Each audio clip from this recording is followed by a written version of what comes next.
छू रहे थे योगी के पैर, अचानक विरोधी क्यों हो गए राजा भैया? एक फैसले पर कर दिया विरोध।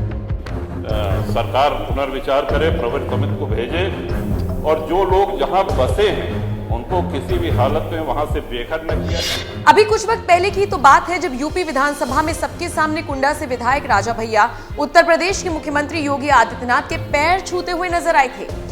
ये सम्मान की बात थी, लेकिन जैसे ही किसी फैसले पर सहमति की बात आई तो राजा भैया ने कदम पीछे खींच लिए। जिस विधानसभा में योगी एक विधेयक लेकर आए, उसी सदन में राजा भैया ने उस पर विरोध दर्ज कराकर सफाइयों को खुश कर दिया। ये विधेयक छोटा हो सकता है, लेकिन इसके परिणाम, इसके दुष्परिणाम बहुत गंभीर होंगे और इतने दिनों के विधानसभा के कार्यकाल में जब भी विधेयक आते हैं तो सत्ता पक्ष एकमत होता है और विपक्ष उसके विरोध में होता है। जो स्वतंत्रता सेनानी थे, जिन्होंने अपने प्राणों को आहूत किया, बलिदान दिया, वो इतने बड़े लैंडलॉर्ड, इतने बड़े पूंजीपति नहीं थे कि महानगरों में उनकी बड़ी बड़ी जमीनें हों।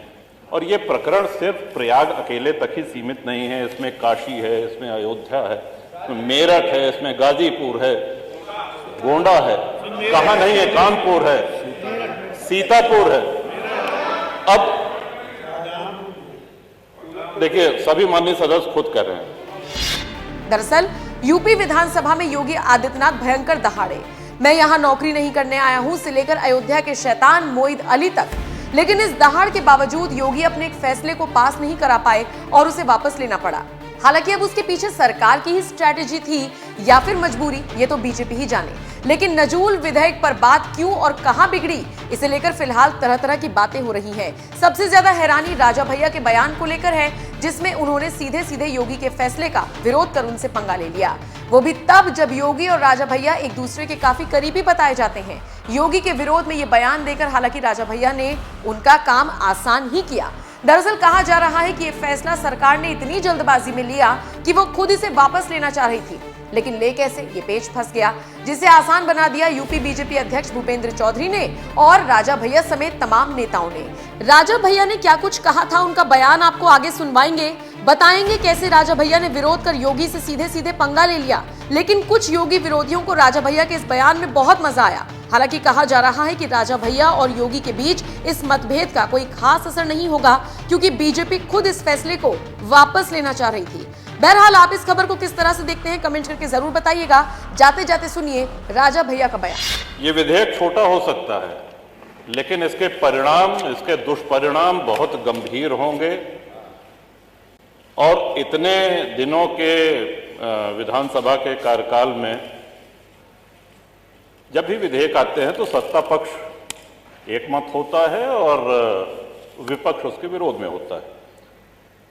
मैं सिद्धार्थनाथ जी और हर्ष जी को भी आभार व्यक्त, इन्होंने सही तस्वीर रखी है। ये अपनी पार्टी के हित के विषय में सोच रहे हैं। पहली बात जो एक ये कहा गया कि साहब ये स्वतंत्रता सेनानियों की भूमि है, एकाध अपवाद हो सकता है। जो स्वतंत्रता सेनानी थे, जिन्होंने अपने प्राणों को आहूत किया, बलिदान दिया, वो इतने बड़े लैंडलॉर्ड, इतने बड़े पूंजीपति नहीं थे कि महानगरों में उनकी बड़ी बड़ी जमीनें हों। और ये प्रकरण सिर्फ प्रयाग अकेले तक ही सीमित नहीं है। इसमें काशी है, इसमें अयोध्या है, इसमें मेरठ है, इसमें गाजीपुर है, गोंडा है, कहाँ नहीं है, कानपुर है, सीतापुर है। अब देखिए, सभी माननीय सदस्य खुद कर रहे हैं। माननीय महोदय, पहले तो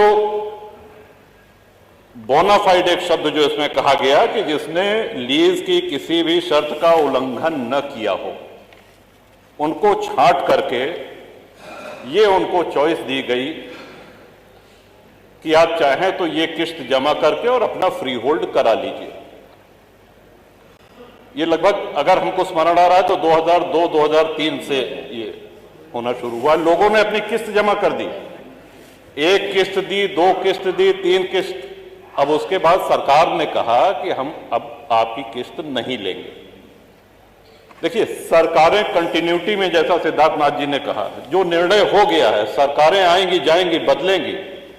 आप किसी से किस्त पे कोई सामान लेते हैं तो किस्त, वो सामान आपका हो गया, वो संपत्ति आपकी हो गई।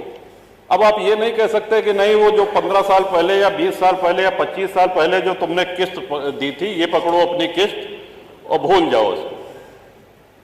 और हम बहुत से ऐसे माननीय विधायक हैं जो शहरी क्षेत्र से हैं, लेकिन शहरी क्षेत्र से होते हुए भी ग्रामीण परिवेश का उनको पूरा ध्यान है। अधिकांश विधायक ग्रामीण परिवेश से आते हैं। अब जो गांव बसे हुए हैं माननीय अधिष्ठाता महोदय, हम भी ये जानकारी चाहते हैं कि गांव जो बसे हुए हैं, क्या वो लोग अपनी भूमिधरी में घर बनाए हैं? इस सिद्धांत के तहत तो उनको भी बेदखल कर देना चाहिए। फिर जो आबादी में है, जो ग्राम समाज में है, गांव के गांव बसे हैं, गांव में अपनी भूमिधरी में किसने घर बनाया है? सब कच्चे में गांव, सब कच्चे में। तो कौन सा विकास कर रहे हैं? लोग सड़कों पे आ जाएंगे। और जब उस समय अंग्रेजों के बंगले, अगर प्रयाग की ही बात की जाए, तो सिविल लाइंस में भारतीयों को घर लेना निषिद्ध था, मना था। वहां सिर्फ अंग्रेज रह सकते थे।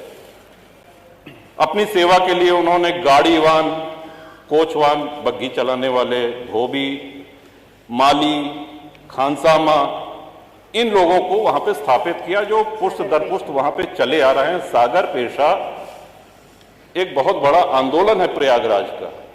एक बहुत बड़ी संख्या में आप हजारों लाखों लोगों को बेघर कर देंगे। 3200 प्रार्थना पत्र लंबित हैं। 2300 लोग ऐसे हैं जिन्होंने अपनी किस्त जमा कर दी है।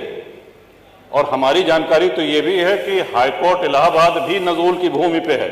कई सारे जजेस के घर, हमारी जानकारी, तो उसको भी खाली करा दिया जाएगा। Public service commission, public service का कितनी ये गंभीर, कौन सा विकास इसमें करेंगे? लाखों लोग बेघर हो जाएंगे। और मैं नहीं समझ पा रहा हूं कि किस मजबूरी में, किसके कहने पर, किन अधिकारियों की फीडिंग पर ये ले आया गया है। ये कहीं से भी न जनहित में है, न विपक्ष के हित में है, न सत्ता पक्ष के हित में है। ये किसी के हित में नहीं है। आप सारे विधायकों की आप पीड़ा, उनका जो मर्म है, उसको समझने का प्रयास करें। ये विधेयक तो यहां आना ही नहीं चाहिए था, लेकिन चूंकि आ गया है तो अब आने के बाद मजबूरी है, इसको प्रवर समिति को भेजा जाना चाहिए। और साथ ही साथ जिन लोगों की किस्त जमा है, सौदा हो गया तो हो गया, किस्त आपने तय करी, किस्त की रकम सरकार ने तय करी है। अब जब 2 किस्त 3 किस्त दे दिया, अब आप कह रहे हैं कि नहीं हम नहीं लेंगे, तो ये नहीं होगा, होना नहीं चाहिए, न्याय संगत नहीं है। और जिनकी लीज एक्सपायर हो गई है, जब अंग्रेज लीज रिन्यू कर सकते थे, तो क्या हमारे स्वतंत्र भारत में एक लोक हितकारी सरकार क्या लीज रिन्यू करके उनको वहां बसाए रखने की जिम्मेदारी सरकार की नहीं? सबको बेघर करके भगा देंगे? कौन सा विकास हो रहा है? उनके पुनर्वास के लिए, उनको पुनर्बसाने के लिए कोई इसमें उल्लेख नहीं। गोलमोल भाषा में कहा गया है कि यदि सरकार करना चाहे तो करे। इसमें महोदय बहुत बड़ी क्रांति हो जाएगी, लोग सड़कों पे आ जाएंगे, हाहाकार हो जाएगा पूरे प्रदेश में। ये विषय बहुत ही जटिल है, बहुत ही संवेदनशील है। तो इन्हीं शब्दों के साथ मैं आशा करता हूं कि सरकार पुनर्विचार करे, प्रवर समिति को भेजे, और जो लोग जहां बसे हैं उनको किसी भी हालत में वहां से बेघर न किया जाए।